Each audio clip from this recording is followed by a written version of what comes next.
Throughout the corridors of time, across continents and cultures, certain individuals possessed something extraordinary. Not gold, not armies, not divine birthright, something far more powerful. A way of thinking that could bend reality itself to their will. Today, we journey into the minds of empire builders. We'll uncover the psychological architecture that transformed ordinary mortals into legends whose names echo through eternity.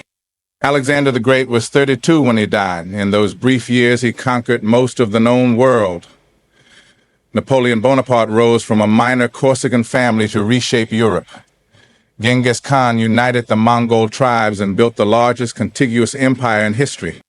What separated these individuals from the millions who lived and died in obscurity? The answer lies not in their circumstances, but in their psychology. The first pillar of the empire mindset is what I call cosmic thinking. While others saw villages, they saw continents. While others planned for seasons, they planned for centuries. When Alexander's generals asked him to rest after conquering Persia, he pointed east toward India. His mind wasn't confined by the maps of his time, he was drawing new ones. This same mindset drove Jeff Bezos to envision Amazon not as a bookstore, but as Earth's most customer-centric company. When others saw limitations, empire builders see possibilities that don't yet exist. But cosmic thinking alone isn't enough. The second pillar is perhaps more crucial: calculated audacity. Empire builders don't just take risks, they engineer risks. They understand that extraordinary outcomes require extraordinary actions. But they're not reckless gamblers.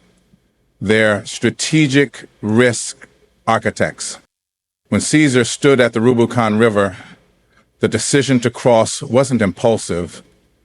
He had calculated the political climate, assessed his loyal legions, and understood that inaction was more dangerous than action. The die is cast, he declared, because he had already loaded the dice in his favor. Modern empire builders exhibit this same pattern. Elon Musk didn't randomly decide to build electric cars and rocket ships. He identified industries ripe for disruption and positioned himself at the intersection of technological capability and market necessity. The third foundational pillar might surprise you: emotional alchemy. Empire builders don't suppress their emotions. They transform them into fuel. Anger becomes determination. Fear becomes preparation. Setbacks become intelligence gathering. When Churchill faced the darkest hours of World War II, he didn't pretend confidence, he manufactured it. He understood that leadership isn't about feeling fearless. It's about acting fearlessly, despite the fear. His speeches weren't just words. They were emotional architecture, designed to build courage in others. But perhaps the most misunderstood aspect of the empire mindset is this: true empire builders aren't driven primarily by personal gain. They're driven by something far more powerful. The fourth pillar of empire thinking is legacy obsession. Most people work for paychecks. Empire builders work for immortality, not in a vain sense, but in a profound understanding that their actions will ripple through generations. Emperor Qin Shi Huang didn't build the Great Wall for himself. He would never see its completion. He built it for a China that wouldn't exist for centuries. This is the paradox of empire thinking. The most selfish act is to think beyond yourself. Walt Disney didn't just create cartoons, he engineered childhood wonder. His empire wasn't built on products, but on the human need for magic and imagination. Decades after his death, his vision continues expanding across the globe. The fifth pillar reveals an uncomfortable truth: ruthless pragmatism. Empire builders operate by different moral mathematics. They understand that sometimes to serve the greater good, you must make decisions that others cannot bear to make. Lincoln suspended habeas corpus during the Civil War, a constitutionally questionable act that likely saved the Union. He understood that preserving democracy sometimes requires temporarily limiting it. The calculus of empire building isn't always clean. This doesn't excuse cruelty or justify tyranny, but it acknowledges that leadership at scale requires decisions that individuals never face. The weight of empires isn't carried by those who need everyone's approval. The sixth pillar might be the most important: systems thinking. Empire builders don't just manage people, they architect systems that can function without them. They understand that true power isn't control, it's influence that persists in your absence. The Roman Empire lasted 1,000 years not because of any single emperor, but because the Romans built systems, legal frameworks, infrastructure, cultural institutions that could self-perpetuate. They didn't just conquer territories. They created mechanisms for those territories to govern themselves. Within Roman principles, Steve Jobs didn't just create products.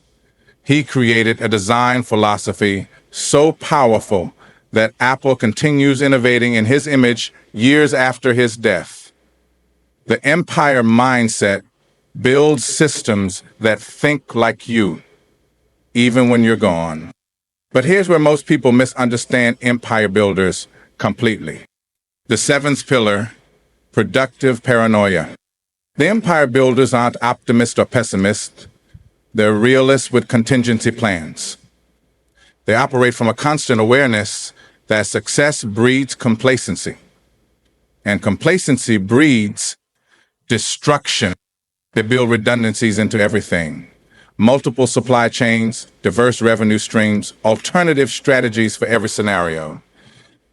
They don't hope for the best. They prepare for the worst while working toward the best. Andy Grove of Intel captured this perfectly.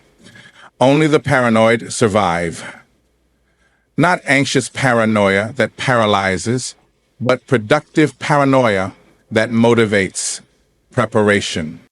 But we must acknowledge the shadow side of empire thinking. History is littered with builders who became destroyers, visionaries who became tyrants. The eighth pillar reveals the crucial difference: service. The empire builders we remember as heroes shared one characteristic. They believed their power served something greater than themselves. Washington could have been king. He chose to step down. Mandela could have sought revenge. He chose reconciliation. The most dangerous empire builders are those who serve only themselves. The most transformative serve humanity's highest aspirations. The difference isn't in their methods, it's in their purpose. The ninth pillar brings us to perhaps the most counterintuitive aspect: strategic vulnerability.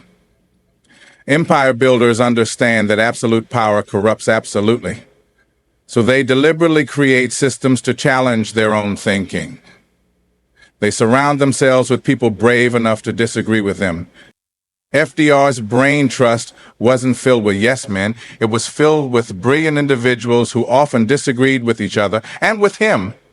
He understood that the best decisions emerge from the collision of different perspectives.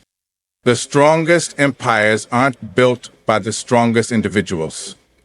They're built by individuals strong enough to acknowledge their weaknesses and compensate for them systematically. The 10th and final pillar might be the most important for our modern world. Evolutionary thinking. True empire builders understand that permanence is an illusion. Everything must evolve or die. They don't just build empires, they build empires capable of rebuilding themselves. Bezos didn't just create a successful bookstore, he created a company obsessed with its own continuous transformation. When the world changed, Amazon changed with it, often leading the change. So what does this mean for you, for us? Living in an age where individual influence can reach billions instantaneously. The empire mindset isn't about conquering nations anymore. It's about solving problems that matter, building systems that serve, creating value that outlasts your lifetime. Every day, ordinary people are building empires of influence. Teachers shaping minds, entrepreneurs solving problems, artists inspiring souls, parents raising the next generation. The tools have changed, the platforms have evolved, but the mindset remains constant. Think cosmically, but act locally. Take calculated risks in service of something greater than yourself. Transform your emotions into energy. Build systems that can outlast you.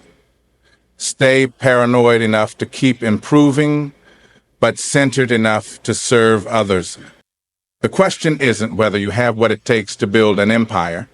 The question is what kind of empire you'll choose to build and whether it will make the world better or worse for having existed.